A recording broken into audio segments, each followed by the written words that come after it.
Hey guys, welcome back to my tasty food. ఈరోజు మన recipe new year special dry carrot halwa అండి. ఇది చాలా టేస్టీగా, డెలిషియస్ అండ్ జ్యూసీగా ఉండే రెసిపీ. సో ఒకసారి ఖచ్చితంగా ట్రై చేయండి.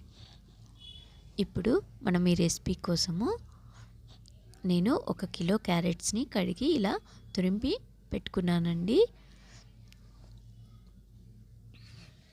ఇప్పుడు 100 గ్రాముల పచ్చి కోవాని కూడా తీసుకోవాలి అండ్ కావాల్సినన్ని డ్రై ఫ్రూట్స్ తీసుకోవాలండి. ఇప్పుడు ప్యాన్లో ఒక 4 చెంచాల నెయ్యి వేసేసి డ్రై ఫ్రూట్స్ అన్నీ వేసేసి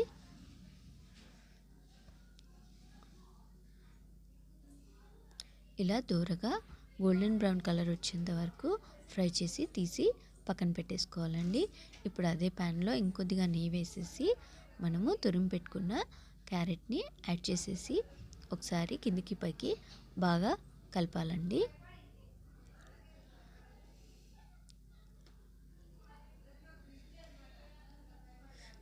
ఇలా అంతా కలిసేలా కలిపి మూత పెట్టేసి ఒక 5 నిమిషాలు మగ్గనివ్వాలి. మళ్ళీ ఒకసారి క్యారెట్ని ఇలా మధ్య మధ్యలో కలుపుతూ ఉండాలండి.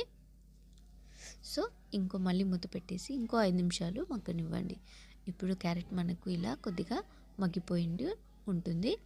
ఇప్పుడు దీంట్లో నేను 1 కిలో క్యారెట్ తురుముకి 1/2 కిలో చక్కెర తీసుకున్నానండి. మీరు స్వీట్నెస్ ఇంకా ఎక్కువ తినే వాళ్ళైతే ఇంకో 100 గ్రామ్స్ ఎక్కువ యాడ్ చేసుకోండి. అప్పుడు కరెక్ట్గా సరిపోతుంది. ఇప్పుడు ఈ చక్కెర అంతా కరిగేంత వరకు వేయించి మూత పెట్టేసి మళ్ళీ ఇంకో 5 నిమిషాలు బాగా ఫ్రై చేయండి. ఇప్పుడు ఇలా ఎంత దగ్గర పడ్డాక పచ్చికోవాని యాడ్ చేయాలండి. మీకు పచ్చికోవా ఇష్టం లేకపోతే థిక్ మిల్క్ని కూడా యాడ్ చేసుకోవచ్చండి. ఇలా మొత్తం కలిసేలా కలిపేసి ఇది ఒక 5 మినిట్స్ మగ్గనివ్వండి. ఇప్పుడు దీంట్లో ఒక 2 స్పూన్ల నెయ్యి యాడ్ చేసేసి ఇలాచీ పౌడర్ కూడా వేసి 1 టీ స్పూన్ దాకా ఒకసారి కలిపేసి మీకు బాగా జ్యూసీగా క్యారెట్ హల్వా కావాలంటే ఇక్కడే స్టవ్ ఆఫ్ చేసేయండి. లేదంటే డ్రై క్యారెట్ హల్వా కావాలంటే మనము హై ఫ్లేమ్ మీద ఒక 5 మినిట్స్ బాగా వేగనివ్వాలండి. అప్పుడే మనకు డ్రై క్యారెట్ హల్వా రెడీ అయిపోతుంది. ఇలా మనకు క్యారెట్ హల్వా బ్రౌన్ కలర్లోకి చేంజ్ అయిపోతుంది.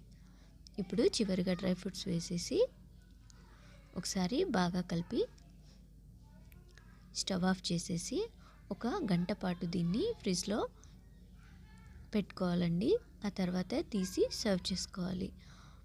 అయిపోయిందండి మన డ్రై క్యారెట్ హల్వా. ఇది చాలా టేస్టీ రెసిపీ అండి. ఇలాంటి మరిన్ని ఇంట్రెస్టింగ్ రెసిపీస్ కోసం మా ఛానల్ని సబ్స్క్రైబ్ చేసుకోండి. Please like and share. Thanks for watching.